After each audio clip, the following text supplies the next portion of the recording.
3DS will always have two things over the Nintendo Switch. The first is obviously it's got an extra screen, and the second is the activity log. The Switch obviously tracks how much you play games, so why doesn't it have this? It's such a nice little thing to have. But today what we're going to be doing is going through my activity log and talking about my top 15 most played 3DS games. The 3DS was the first console that was really mine as a kid. I got it in 2013. I got a 360 in 2008, but that was me and my brothers, and he definitely took the reins on what games we got for it. So the 3DS was really the first time I had complete control over what games I played. And you're going to notice a few patterns with what my child self decided to play. Also, sorry I'm disheveled. It's 90 degrees here, and I have to close my windows and turn my fans off to record, so I'm in a little bit of pain. But that's alright. But without any further dilly-dallying, let's get into the ranking. Coming in at number 15 with 72 hours played is Fire Emblem Fates Conquest. We'll get more into what I think about all the Fire Emblem games as we go along, but I do really love the characters that were in both versions of Fates. I think Conquest was cool for trying to add an extra challenge. It did kind of interrupt a lot of the stuff I liked about Fire Emblem. That being said, it was a different gameplay experience and one I certainly enjoyed. Coming in at number 14 is a game that I don't have physically, and that's Pokemon Silver on the Virtual Console, which I've played for 75 hours and 11 minutes. Gen 2 of Pokemon is sometimes my favorite gen just ever, and I'm not talking about the remakes, I'm talking about the original Gold, Silver, and Crystal. These games, although they still have a lot of the clunky features of the first generation of Pokemon and have just a ton of Pokemon that don't have evolutions that kind of really need them. There's something about the art style of the Game Boy Color and Pokemon that just works so well for me. This is some of the best music in Pokemon ever. The National Park music is just one of the greatest video game songs, period. It's so good. It is a lot of my favorite Pokemon of all time. I love Jumpluff, I love Ursaring, I love Ampharos, of course. Totodile is a legendary starter, although I do like all the starters, even Meganium for just being weird. And also, obviously, even this first version of Gen 2 had Gen 1 in it as well, so it was just a huge adventure to go across, and I had so much fun playing through this. Playing it on my 3DS was the first time I ever fully played Gen 2, and yeah, it was a great experience. I love Gen 2 of Pokemon. Coming in at number 13, we've got a slight jump. At 95 hours and 7 minutes, we've got Yokai Watch, the first one. If you like monster catchers and you haven't given Yokai Watch a chance, you absolutely should. Out of all the Pokemon-inspired monster catchers, Yokai Watch by far does the best job of differentiating itself from Pokemon. The battle style is completely different. You're not choosing attacks and reacting to what your opponent is doing. It really is all in the setup where you have to place them in a ring, and yokai that are adjacent to each other have certain synergies that you have to capitalize on, and it really is all about that team planning so that when you are in a battle and they're pretty much auto-battling, you get the best results out of them as possible. Also, the designs don't feel like Pokemon at all. They have a similar charm to them for sure, but they're so creative and they pull from so many sources that Pokemon really just hasn't touched. And I love the designs in this game. I love the personality. The music is so weird and glorpy. I don't know how else to put it. It's just a very unique soundtrack. And yeah, I wish Yokai Watch stuck around for longer. Coming in at number 12 with 95 hours and 45 minutes is Yokai Watch 2 Bony Spirits. Again, everything I just said about Yokai Watch still stays. I probably like the first Yokai Watch a tiny bit more, although I still do love 2, and I've played it for slightly longer. I think the story mode, if I remember correctly, is definitely longer in Yokai Watch 2, but it still has all the same charm. It has more yokai, and yeah, I just think this is such a fun world, especially for fans of monster catchers. If you haven't played any Yokai Watch games, you should definitely play some. Unfortunately, Yokai Watch 3 is the only one I never bought physically, and that's the only one that's expensive. It's $150, which, I'm so sad about that. I should have got it physically. But I have Yokai Watch 1 and 2 physically, and they're pretty cheap still. I think Yokai Watch 1 is $20, and Yokai Watch 2 is maybe $35. It might even be less than that. So while these are still affordable, you should get them if you like monster catchers and JRPGs. And they're made by Level 5, which have just made some of my favorite JRPGs, period, and a lot of my favorite experiences on the 3DS, certainly. So yeah, go out, play Yokai Watch if you haven't. It's one of my favorite series ever. Jibanyan should have been in Smash. Coming in at number 11 is not a 3DS game, but a DS game. With 108 hours and 42 minutes, we've got Pokemon White 2. I'm going to be honest, it's been a little bit since I've returned to Pokemon Black and White 1 or 2, so they kind of blend together in my mind a little bit. That being said, behind Gen 2, Gen 5 is definitely my favorite generation of Pokemon. So it's my second favorite, is what I'm saying. It has so many fun and weird designs. I love Durant, I love Swoobat, I love Vanilluxe for just being a ice cream. That's sick.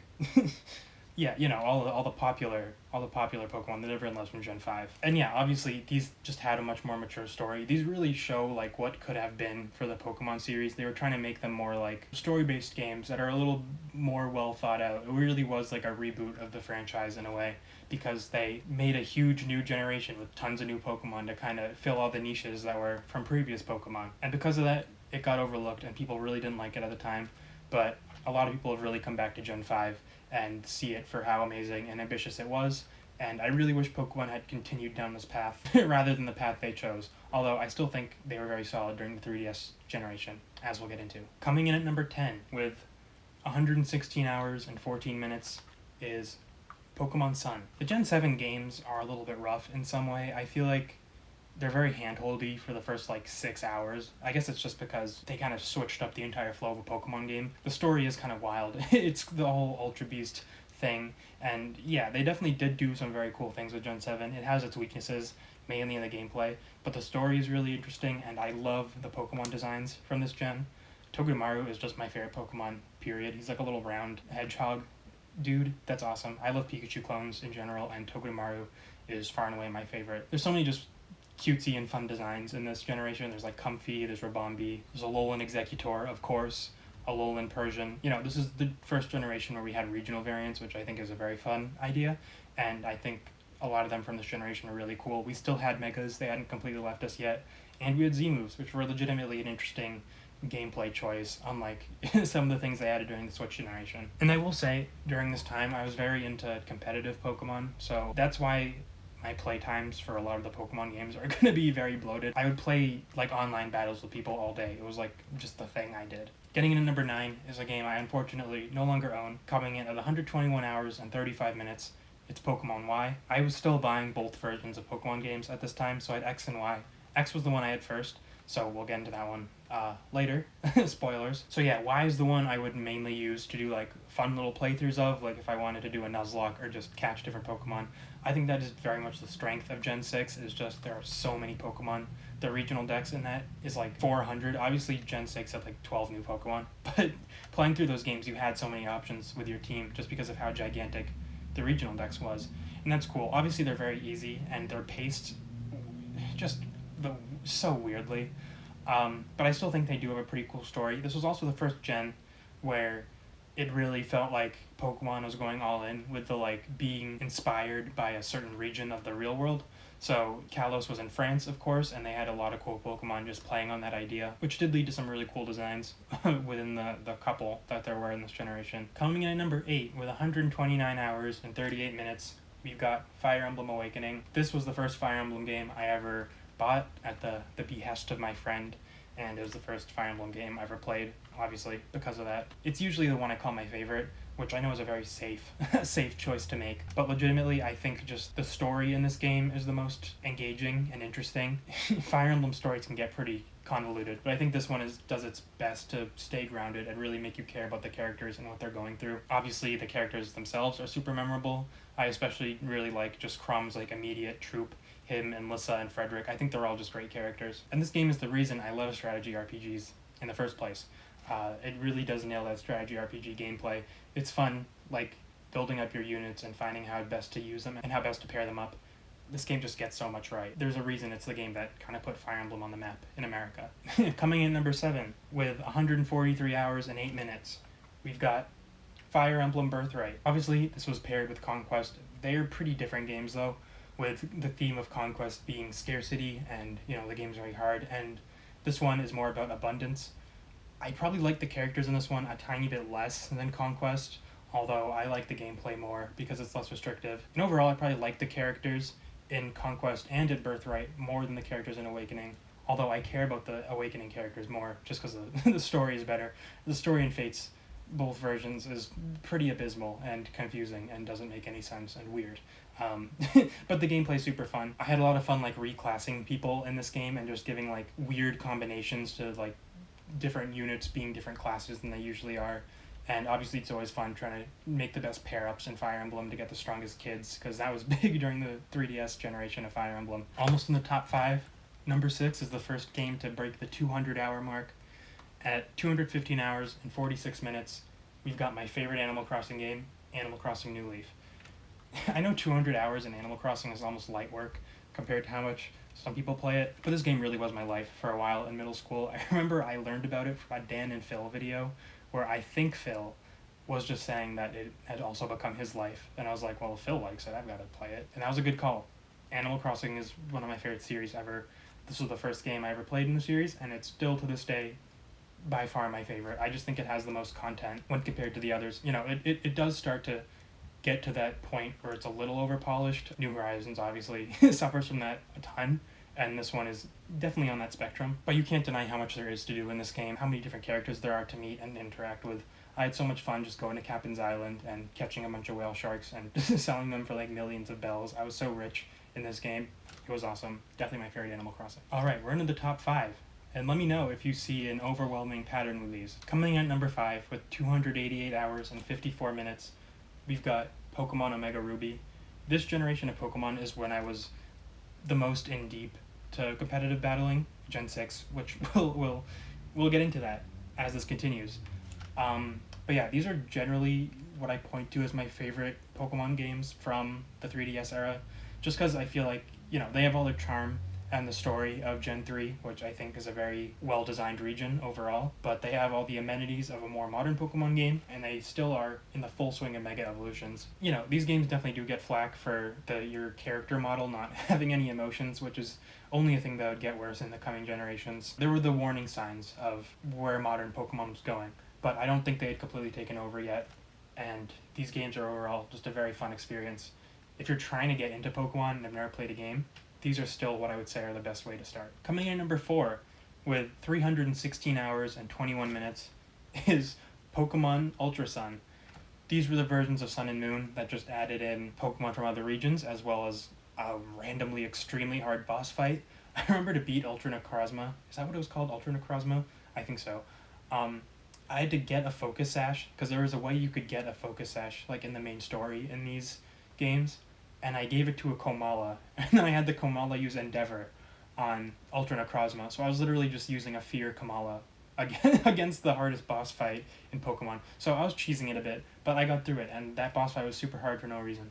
Obviously, these are the definitive versions of Gen 7, because they have just more Pokemon and more content. It definitely felt like we were just paying for DLC, paying full price for DLC, and some things that should have just been in Sun and Moon to begin with. It's no Black and White 2 situation where we were getting full new games. These were very much just complete editions of the games we already got.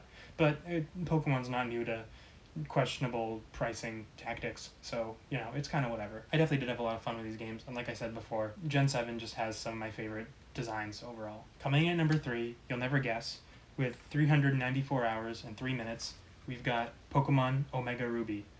I don't have much to add here. Everything I said about Alpha Sapphire applies, except it's red, and there's a dinosaur this time, and not like a whale thing. Whatever Kyogre's supposed to be. This was my main version. I guess I could throw in the fact, if you combine these, I have about 600 hours, which would make them, I think, my second most played game on the 3DS. Coming in at number 2, at 768 hours and 47 minutes, is Super Smash Bros. For 3DS. This is definitely the type of game I would normally sell if it didn't have so much sentimental value to me. In modern day, there's really no reason to play this over Ultimate or even just Smash for Wii U. At the time, though, this felt like the future. It was so wild. We were getting a full Super Smash Bros. Game on handheld. Like in 2013 or 2012 or 2014, or whenever this game dropped, you really had to be there. It was such a moment.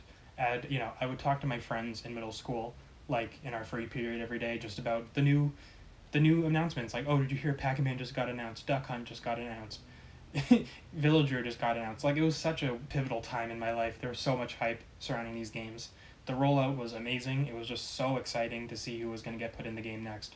And yeah, like I said, there isn't really any reason to return to these. It's just kind of the main mode from Wii U, but gutted, which is just a gutted version of Ultimate at this point, and a few mini games. There's no story or anything. So yeah, not really any reason to own this if you didn't have nostalgia for it, but I do. My second most played game on my 3DS. I played this with my friends all the time. It was an awesome game. Coming in at number 1 with 1,083 hours and 53 minutes is Pokemon X.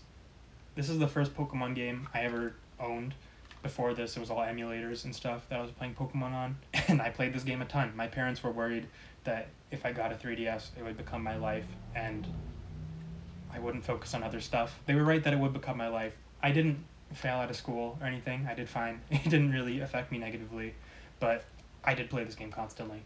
Like I said, this is when I discovered competitive Pokemon and I was learning about it. So I was legitimately like in the trenches breeding Pokemon, trying to get perfect IVs, EV training, and you know it was a lot of work. It was very time consuming.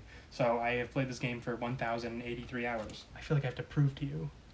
Yeah, 1,083 hours on Pokemon X. Isn't that awesome? That's so cool. Yeah, I got this game with my 3DS Christmas Day 2013. That was also the first time I played it, according to my activity log.